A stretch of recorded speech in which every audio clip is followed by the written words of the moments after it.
ఏ భాష అయినా సంస్కారం కోసమే తప్ప కేవలం వ్యవహారం కోసం కాదు. అందువల్ల సంస్కృత భాష సంస్కారానికి ఎక్కువ కారణమవుతుంది. ఏమిటి అంటే, ఒక పెద్ద ప్రజాస్వామ్యము కలిగిన మన దేశంలో ఎక్కడికి వెళ్ళినా సంస్కృతము లేకుండా ఒక వ్యవహారం జరగదు. రామాయణం ఉంది ఉదాహరణకి. ఆసేతు సీతాచలం ఎక్కడైనా రామాయణం తెలుసు. అదేవిధంగా మహాభారత కథ తెలుసు. కాళిదాసు కావ్యాలు తెలుసు. కానీ ఇటీవల చిన్న పిల్లలకు మనము తెలియజేయడం లేదు కాబట్టి వాళ్ళకు తెలియడం లేదు తప్ప, తెలియజేస్తే దాని యొక్క మహత్వం మనకు తెలిసేది. తర్వాత రెండవది, జీవనానికి సాధనం ఎట్లా అవుతుంది అనేది మీ యొక్క ప్రశ్న. ముఖ్యంగా అంతర్భావం. ఎవరు యువకులు దీని మీద శ్రద్ధ వహించడం లేదు. కారణం ఏమిటి అని మీరు అడిగారు. దీనికి సమాధానం చెప్తున్నాను. సంస్కృత భాష ఏవన సర్వభాషాః సంస్కారం జనయంతి. సంస్కారజనికా ఏవ భాష. సంస్కారः ఇత్యుక్తే పరంపరా. మనుష్యస్య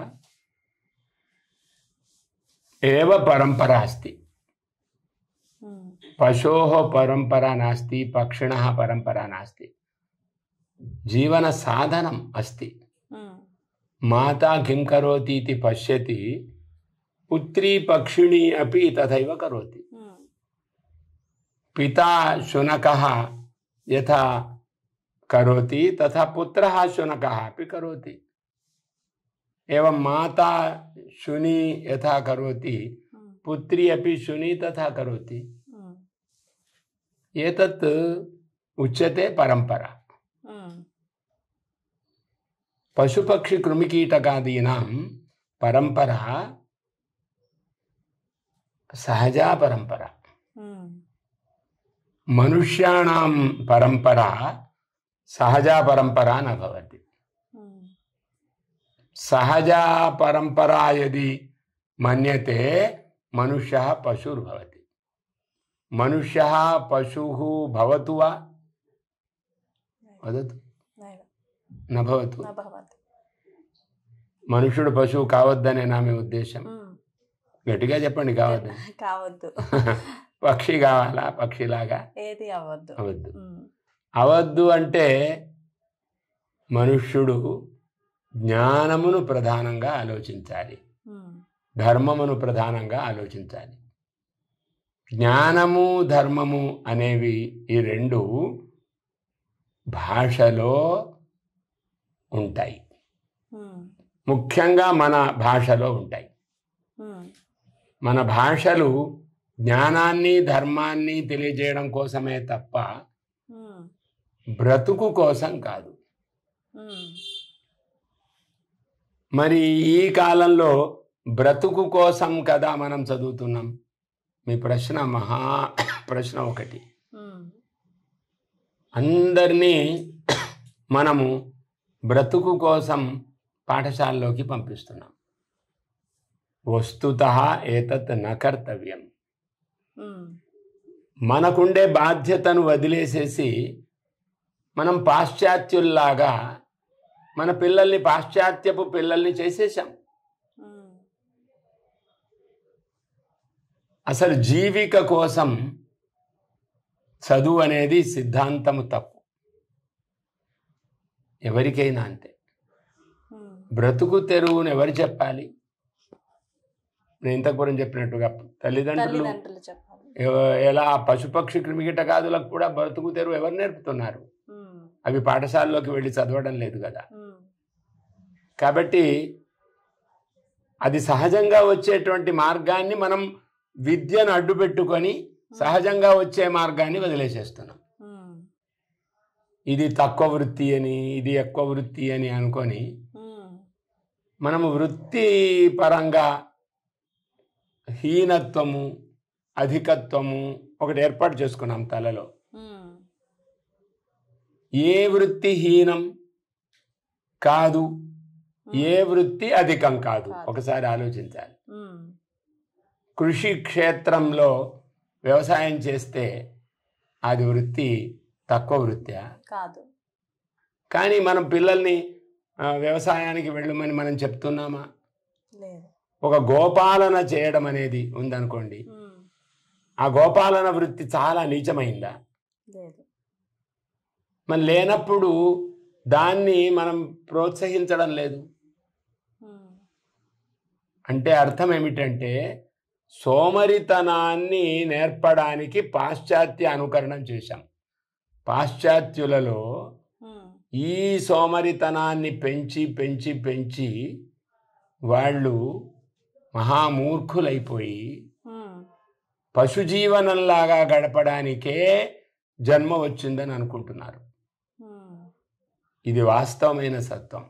కాబట్టి మనము కూడా అదే రకంగా మన పిల్లల్ని పుట్టగానే వీడేం చదవాలి, ఏం డబ్బు సంపాదించాలి, ఈ ఆలోచన చేస్తున్నాం. డబ్బుకు జీవనానికి సంబంధం పెట్టాం, చదువుకు జీవనానికి సంబంధం పెట్టాం. వస్తుతః జీవనస్య పఠనస్య సంబంధః నాస్తి, జీవనస్య ధనస్యాపి సంబంధః నాస్తి. డబ్బుకు జీవనానికి సంబంధం లేదు, అలాగే జీవనానికి చదువుకు కూడా సంబంధం లేదు. మరి ఎలా మర్చిపోయాం మనం? తండ్రి ఏమి చేస్తే ఆ పని చేయడమే. ఇప్పటికి కూడా ఏమీ ఇబ్బంది లేదు. కొంతమంది నాకు తెలిసినటువంటి వారు పిల్లల్ని చదివించడం లేదు. ఇప్పుడు అందరూ చదువుతున్నారు, భ్రమపడుతున్నాం మనం. నా వృత్తి నా పిల్లవాడు చెయ్యాలి, ఇది అనుకోవడం తప్పు కాదు. కానీ మన ప్రభుత్వాలు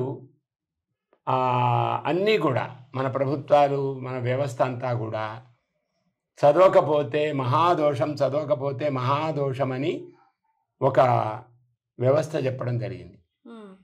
చదువు ఏది కాదు, బాగా ఆలోచించాలి. 4 అక్షరాలు మాటలు నేర్చుకొని ఆంగ్ల భాష మాత్రమే చదువా? మన తెలుగు వారికైతే ఎంత బుద్ధిహీనత్వమో తెలియదు. తెలుగు రానక్కర్లేదు కానీ ఆంగ్లం నేర్పాలి అనేటువంటి ఎంత దౌర్భాగ్యపు ఆలోచన.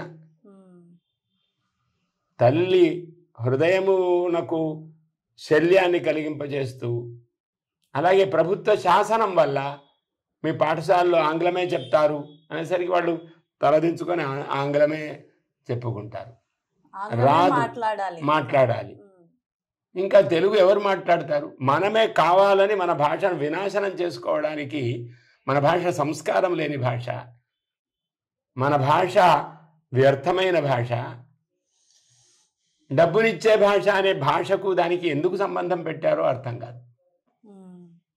అది కేవలం పాశవిక ప్రవృత్తిని ప్రోత్సహించడమే. సర్వేపి దృఢం చింతయంతు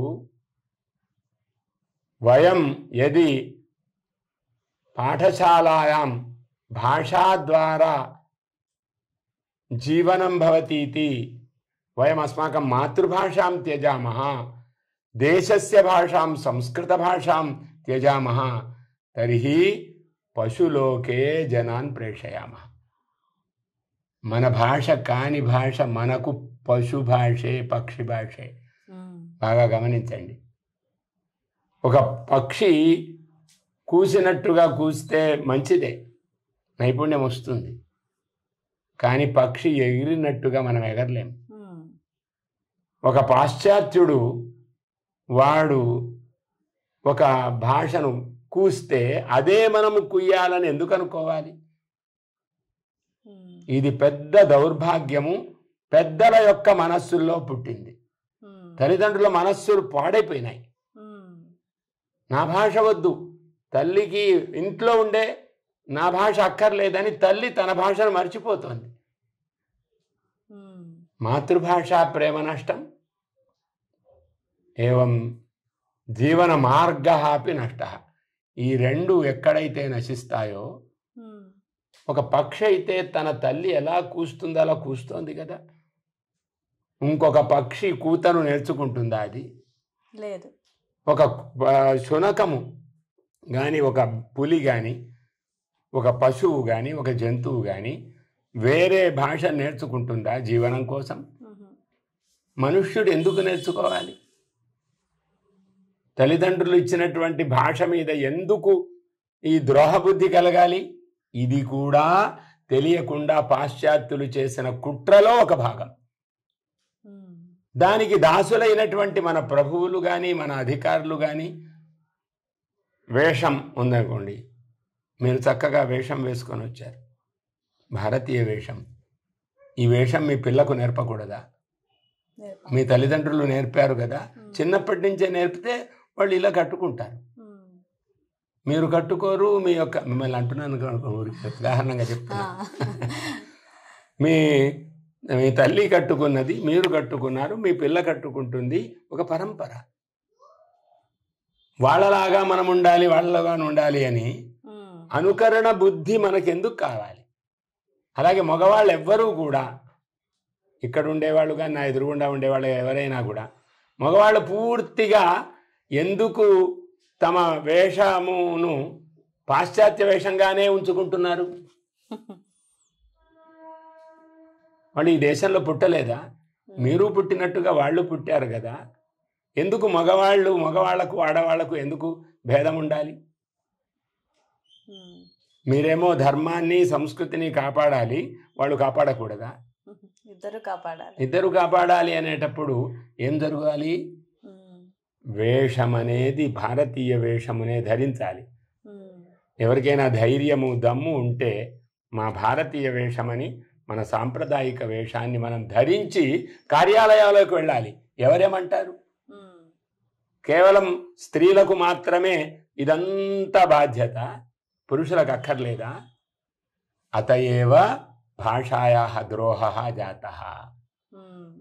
మగవాళ్ళకి ఎవ్వరికి కూడా ధర్మం మీద, సంస్కృతి మీద, జ్ఞానం మీద ఎక్కువ మందికి, ఎవరికి అంటే అందరికీ నా మీద కోపం రావచ్చు, కానీ ధర్మం మీద, సంస్కృతి మీద, ఒక భక్తి మీద, ఒక ఉపన్యాసం వినడం మీద శ్రద్ధ కేవలం ఆడపిల్లలకు అయిపోయింది. ఇప్పుడు ఏమైపోయింది? పాఠశాలల్లో చదివే వాళ్ళంతా ఆడపిల్లలు ఎక్కువ మంది అయ్యారు. ఆలోచించండి. మగపిల్లలకు సంఖ్యారూపంగా తక్కువతనం ఉంది. మగపిల్లలు చాలామంది బలహీనులు అయిపోతున్నారు. ఒకటే కారణం, మనము ఇప్పటికీ కూడా ఆడపిల్లలు సంస్కారవతులు అనే దృష్టితో ప్రోత్సహిస్తున్నాము, మగపిల్లలను సంస్కారవంతులు కారు అనే దృష్టితో మనం ప్రోత్సహించడం లేదు. తల్లి కూడా తన కూతురును గట్టిగా శాసిస్తుంది, ఒక మార్గంలో పెడుతుంది, కానీ కుమారుని పెట్టదు.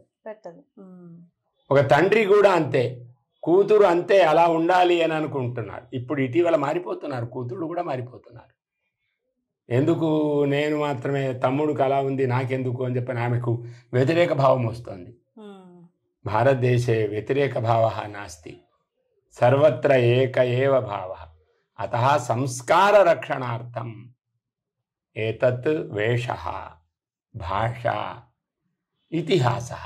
మూడవది, అతః సంస్కారార్థమేవ వేషః. అతః పురుషాణం సమ్యక్ సంకల్పః భవేత్. ఏ పురుషాः సంకల్పం కుర్వంతి చేత్ స్త్రియः అవశ్యమేవ ఉత్తమ సంకల్పం కుర్వంతి. కింటు ఇదానీం పురుషాः సంస్కృతి విషये సంకల్పం న కుర్వంతి, పురుషాన్ దృష్ట్వా స్త్రియः అపి సంకల్పరహితాः ఇదానీం పాశ్చాత్య భావనాం వర్ధయంతి గృహే. ఇప్పుడు ఎంత దౌర్భాగ్యంగా పరిస్థితి వచ్చిందంటే, మగవాళ్ళు ఏది మాట్లాడకపోవడం వల్ల వాళ్ళకు భారతీయ సంస్కృతి పట్ల కానీ, వాళ్లకు వ్యవస్థ మీద కానీ దృష్టి లేకపోవడం వల్ల ఇప్పుడు మన ధర్మం అంటే ఆడవాళ్ల కోసం మన ధర్మం అన్నట్టుగా ఉంది. హిందుత్వం అనేది ఎవరికి కావాలి? భారతీయత్వం అన్నా హిందుత్వం అన్నా వేరు కాదు. ఇది ఎవరు చెప్తారు? ఈ దేశం హిందూ దేశము, ఈ ధర్మం హిందూ ధర్మము, ఈ దేశానికి సంబంధమే తప్ప మతము కాదు అని ఎవరు చెప్తారు? మగవాళ్ళు ఆచరిస్తే గట్టిగా మాట్లాడతారు. ఆడవాళ్ళు మాత్రమే అయితే అమాయకులు, ఆడవాళ్ళ కోసమని ఒక గౌరవం ఏదో ఇస్తున్నామనే పేరుతో తప్ప మగవాళ్లకు గౌరవమే లేదు. ఆ వేషం మీద గౌరవం లేదు. ఇప్పుడు ఆడవాళ్ళకు మాత్రం ఎంతకాలం ఉంటుంది? అతః పురుషులంతా కూడా ఇప్పుడు మారాలి. మన దేశ సంస్కృతిని తెలియజేసేటువంటి భాష సంస్కృత భాష.